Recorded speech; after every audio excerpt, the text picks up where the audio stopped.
l'agneau est souverain. Notre Seigneur, notre Dieu, c'est toi que nous élevons aujourd'hui. Ce jour est pour nous un jour mémorable. Nous ne pouvons pas nous mettre ensemble pour te chanter, pour t'adorer, pour te glorifier.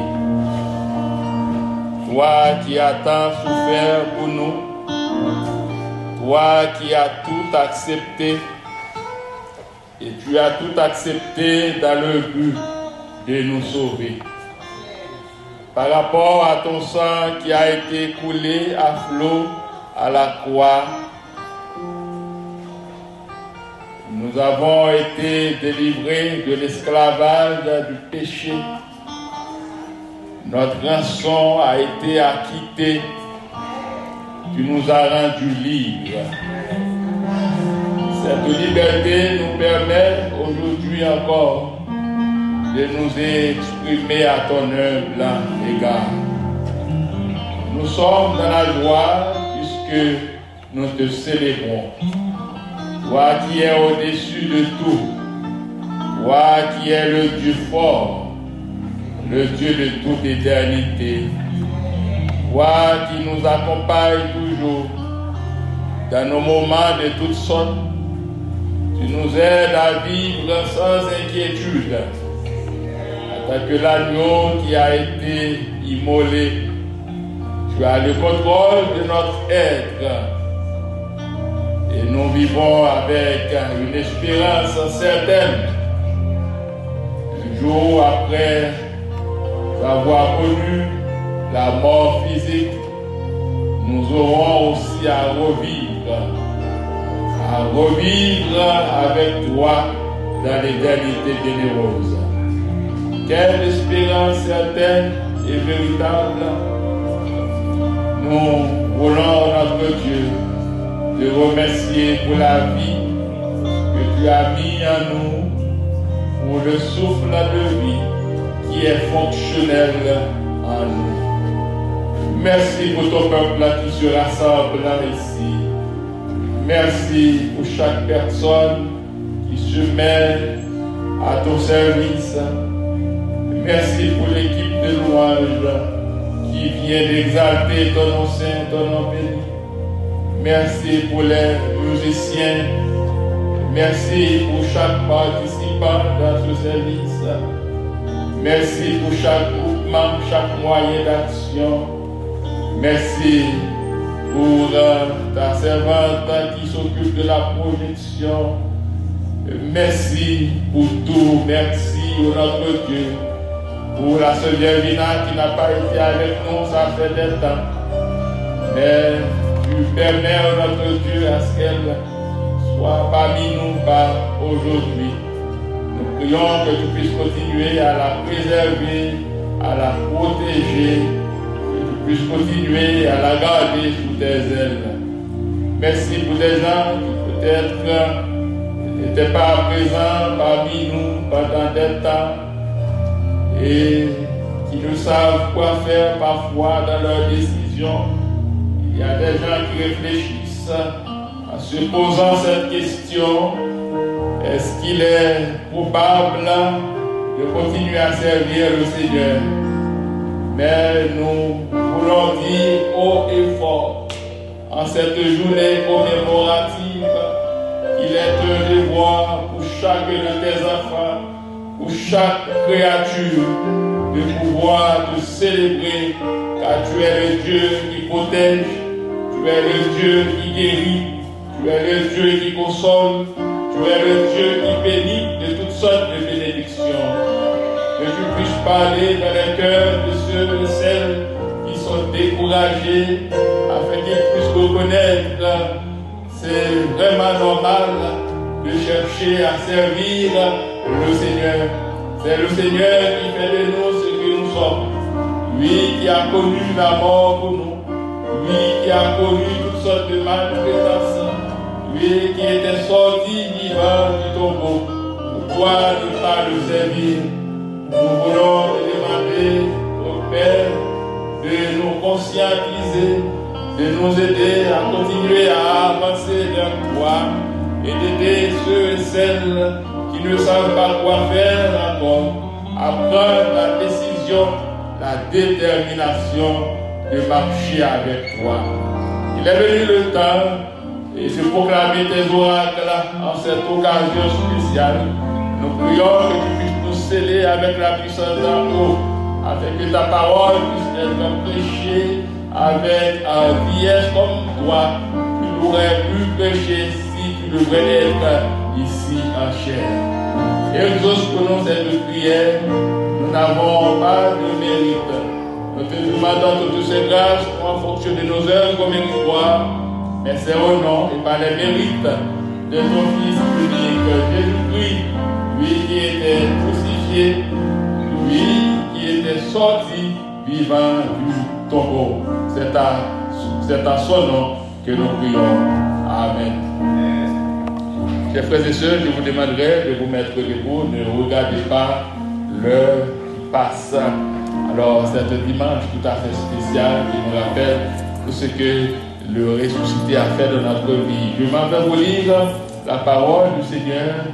Et cette parole qui se trouve dans la première épître de Paul aux Corinthiens, 1 Corinthiens chapitre 15, le verset 14. 1 Corinthiens chapitre 15, nous allons lire seulement le verset 14. Est-ce que le texte est affiché? Tout le monde peut voir le texte. 1 Corinthiens 15, le verset 14. Et si le Christ n'est pas ressuscité, notre prédication est vaine, et vaine aussi est votre foi. Parole du Seigneur. Merci, rassoyez. La véracité de la résurrection de Jésus-Christ. La véracité de la résurrection de Jésus-Christ. Tel est le titre de notre sermon en ce dimanche de Pâques. Chers frères et sœurs, membres du corps de Christ, amis dans le Seigneur, aujourd'hui c'est le dimanche de Pâques, comme nous le savons tous déjà.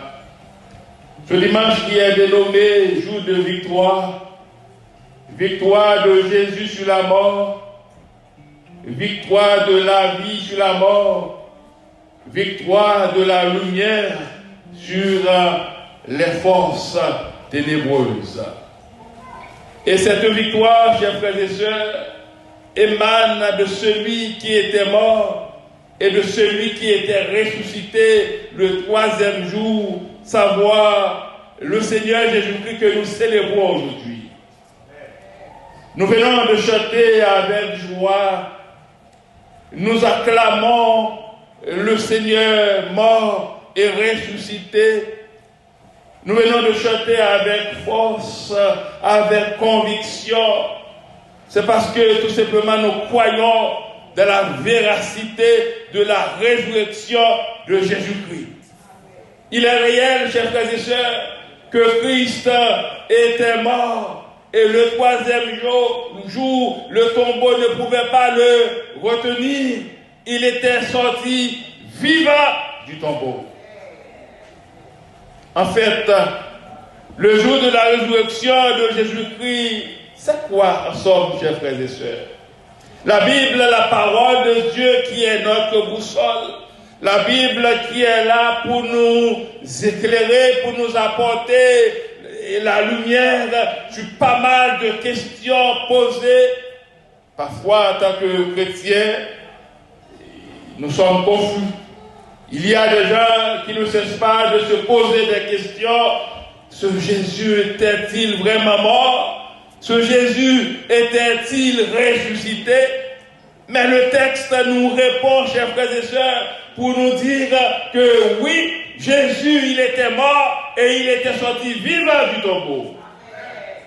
La résurrection de Jésus ou résurrection est l'une des croyances fondamentales de la théologie chrétienne et de la christologie. Et dans tout ce match avec la Bible, il n'existe pas de chrétien sans théologie.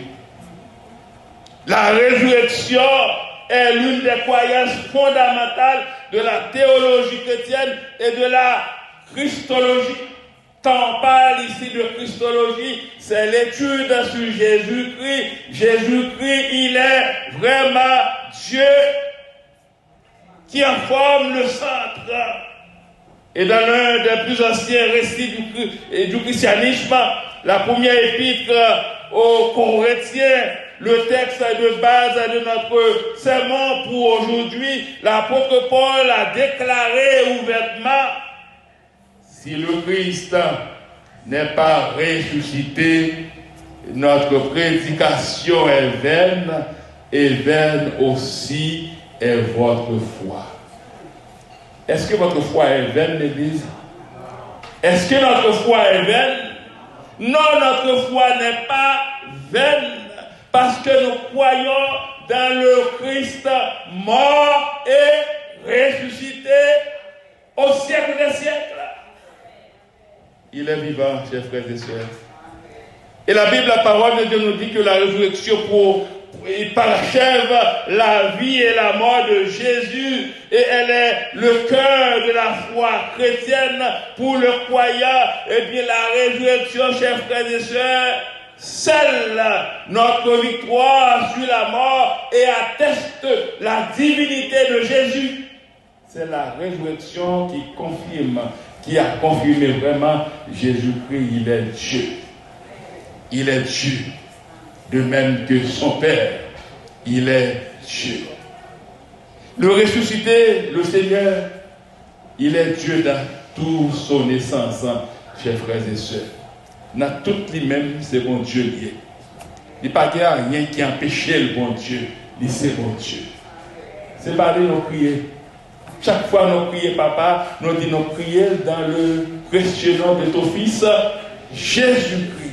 Jésus-Christ intercède pour nous.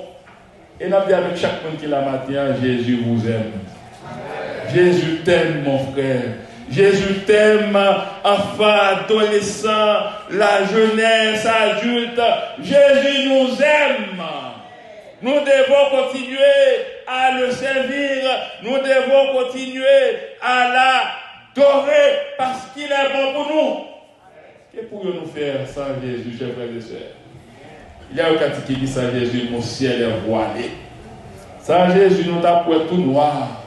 Sans Jésus, nous ne pas connaître qui ça pour nous doit faire. Mais le sang qui a été coulé à la croix et le fait qu'il était ressuscité, eh bien c'est le symbole qui dit que ce Jésus, il est avec nous. Il est en nous, il est parmi nous. La résurrection, chers frères et sœurs, a fait des effets dans notre vie en tant que croyants, en tant que chrétiens. Quels sont les effets? Quels sont ces effets que la résurrection a fait sur nous? Brièvement, chers frères et sœurs, on va considérer quelques-uns de ces effets. Et le premier effet que la résurrection a fait sur nous dans notre vie en tant que croyants, en tant que chrétiens, la résurrection de Christ rend notre foi solide. Notre foi est solide grâce à la résurrection de Christ.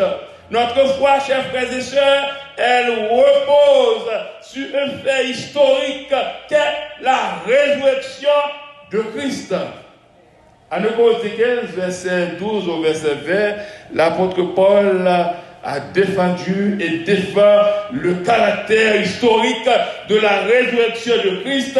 En fait, il reconnaît que si Christ n'est pas véritablement ressuscité, alors la foi chrétienne s'effondre. Si Christ n'est pas ressuscité, nous avons perdu la foi, oui. Nous n'avons pas campé sur moyen. Si Christ n'est pas ressuscité, nous sommes sans force, chers frères et sœurs. Et l'apôtre Paul, il continue pour le dire, et si Christ n'est pas ressuscité, notre prédication n'a plus de contenu. Et votre foi est sans objet. Et pour Ézéchiel, verset 14, notre texte de base aujourd'hui. C'est le fait que Christ était ressuscité, c'est ça qui fait prédication, nous avons contenu. Nous parler de Christ crucifié, nous nous basons, et bien sûr, ce qui est Christ. Il est Dieu. Il est auprès de nous. Il est dans notre vie. Il nous entoure. Il nous aide à vivre. L'apôtre Paul a déclaré sans hésiter, chers frères et sœurs, en disant, nous prêchons Christ crucifié, scandale pour les Juifs et folie pour les païens. Et Corinthiens 1er, le verset 23. Chers frères et sœurs, que je vous dise, ce n'est pas pour rien que nous sommes ici rassemblés dans ce sanctuaire.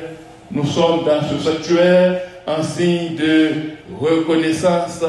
Nous commémorons la résurrection de Jésus-Christ. La parole nous dit, mais maintenant Christ est ressuscité des morts, il est la prémisse de ceux qui sont morts. Et dans Apocalypse 1er, le verset 18, nous disons, et je vis, mais j'ai été mort, et voici, je suis vivant au siècle des siècles. Amen. Et je tiens les clés de l'enfer et de la mort. C'est ce que la parole nous dit. Est-ce qu'on est un monde qui était mort déjà et puis qui est ressuscité? Est-ce qu'on connaît un monde qui était mort pour un monde? Il finit pas dans la vie et puis le ressuscité? Nous ne connaissons personne. Dans l'histoire, chers frères et sœurs, nous parle par exemple de Mahomet. Mahomet, il était le fondateur de l'islam. Il en est considéré comme le prophète majeur. Il était de la confession de foi monothéiste. Mais Mahomet, il a fait son temps. Et après avoir fait son temps, il était mort. Il restait, son corps reste encore dans le tombeau. En dépit de sa réputation, Mahomet n'était pas revenu à la vie, chers frères et sœurs. Mahomet était mort pour toujours. Alors qu'il était un homme de renom. Dans l'histoire aussi, on parle de Bouddha.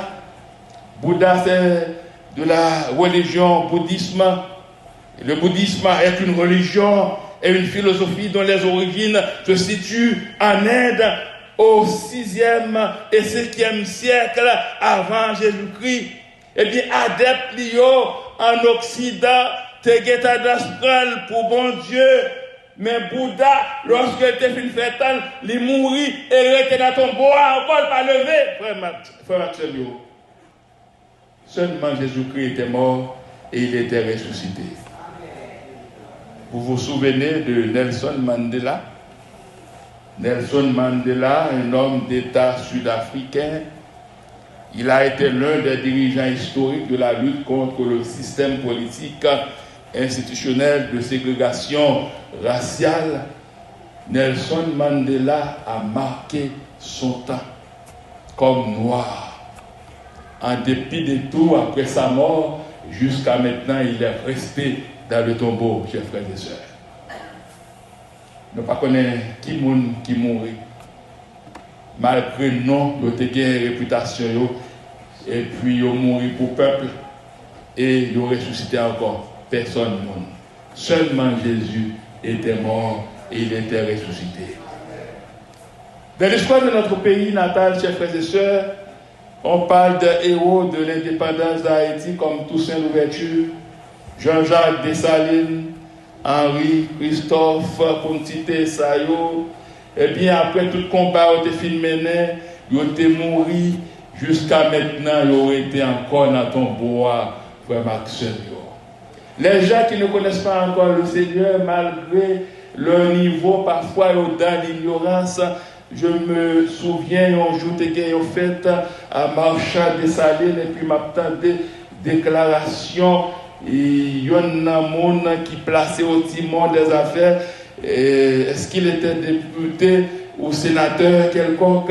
Et puis pas jamais lié, il dit côté des salines couché, elle fâché avec nous, pour ça nous fait pays. Mais Dessalines mourir net, il n'est pas comme ça qui a passé encore, frère Maxime. Et il y a un intellectuel qui dit ça, Dessalines fâché avec nous. Et puis il dit si Dessalines t'a levé là, Dessalines t'a fait quoi, elle levé, t'a battu nous chaque bâton. Pour ça nous fait pays, pour tout ça il t'a fait, nous craser, ça il t'a fait. Mais malheureusement, Dessalines pas qu'à lever, depuis qu'il fait mourir net. Seulement Jésus-Christ qui était mort et qui était ressuscité, chers frères et sœurs. Et c'est ce qui constitue notre foi chrétienne. Deuxième effet, pour nous terminer, que la résurrection de Jésus-Christ l'y fait dans la vie, non, frère Maxime, d'après Jean 20, verset 19 et verset 20, eh bien, cette résurrection nous remplit de joie. Nous pas que la joie, nous disons que non. Cette résurrection nous remplit de joie. Joie ça, frère Maxime, la parole dit que nous partageons la joie des premiers disciples. Élève Jésus, disciples ont marché avec Jésus-Christ. Dans le verset 19 là, dans Jean chapitre 20, texte l'a dit, ce même dimanche de la soirée, les disciples étaient dans une maison dont ils avaient verrouillé les portes parce qu'ils avaient peur des Juifs. Pas d'ailleurs peur Juifs, et puis ils étaient dans une maison, ils étaient obligés de fermer les portes là. Jésus paraît. Il se trouva là, au milieu des disciples. Il leur dit que la paix soit avec vous. Que la paix soit avec vous. Et là, tout frère Maxime, le Seigneur ressuscité vous dit encore, la paix soit avec vous. Le Seigneur te dit, mon frère, ma soeur, la paix soit avec toi. Et vous savez, la paix que le ressuscité donne, c'est la vraie paix. Ce n'est pas la paix qui va nous déranger, ce n'est pas la paix qui va nous troubler, mais c'est la paix qui nous aide à vivre. Normalement, cette paix émane du ciel, chers frères et sœurs. Tout en disant cela, il leur montra ses mains et son côté. Les disciples furent remplis de joie parce qu'ils voyaient le Seigneur. Ça montre l'importance que le Seigneur a gagné depuis toujours, frère Mathieu. Disciples ont peur, mais lorsque vous voyez le Seigneur apparaître, vous avez un pile joie dans le cœur parce que vous avez une sécurité, vous avez une protection. Et la vraie protection, c'est le Seigneur qui va dire, frère Mathieu. Pas de monde encore, non, qui a pas de protection. Même si vous avez des gens pour tes armes, pour tes fusils, pour toutes sortes toutes sortes d'armes à feu. Mais la vraie protection, ça vient du ciel, chers frères et sœurs. Quel privilège de marcher avec le Seigneur qui nous remplit de sa joie et allégresse. Il faut être nous fiers, oui, parce que le Seigneur n'a servi à le ressusciter. Il nous remplit de sa joie et de l'allégresse, chers frères et sœurs. Joie qui s'allie, frère Mathieu, c'est une émotion agréable et profonde, sentiment qui exalte dans nous-mêmes, que nous sentons dans la conscience, qu'elle cherche nous, qui pas nous joie, qui fait que nous contents. Joie ça, pas de monde qui a baillé. L'argent, pas qu'à bailler joie, le Seigneur baille, frère Mathieu. Renommé, pas qu'à bailler joie, le Seigneur baille. Vraie joie, ça, c'est seulement le Seigneur baille, c'est les capables de bailler, et les baille net, frère Mathieu. Le groupe de louanges a chanté un chœur que j'ai de ma préparation pour aujourd'hui, parlant de la joie, frère Maxime. Je chanterai de tout cœur les merveilles de Jésus mon Seigneur. Il m'a ôté des ténèbres, il m'a délivré de tout péché. Je chanterai de tout cœur, c'est la joie qui fait ça, oui. Les merveilles de Jésus mon Seigneur.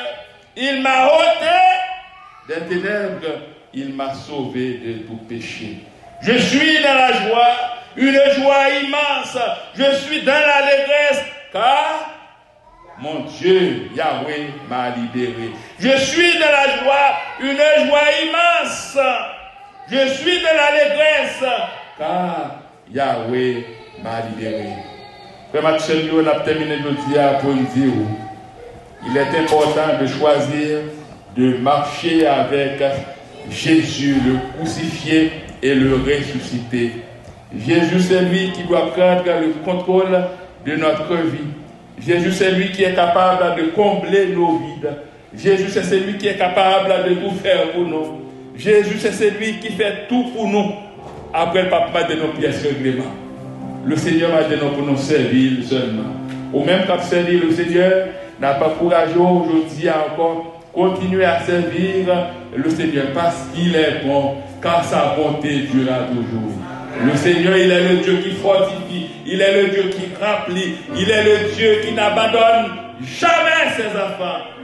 Le Seigneur, il est le Dieu qui connaît nos besoins. Le Seigneur, il est le Dieu qui travaille pour nous. Est-ce qu'on croit le Seigneur travaille pour nous? Le Seigneur travaille pour nous. Nous profitons de cette occasion pour vous dire que vous n'êtes pas seuls. Le Seigneur est avec vous. Nous ne sommes pas seuls. Le Seigneur est avec nous. La résurrection de Jésus est vraie. Cette résurrection est réelle.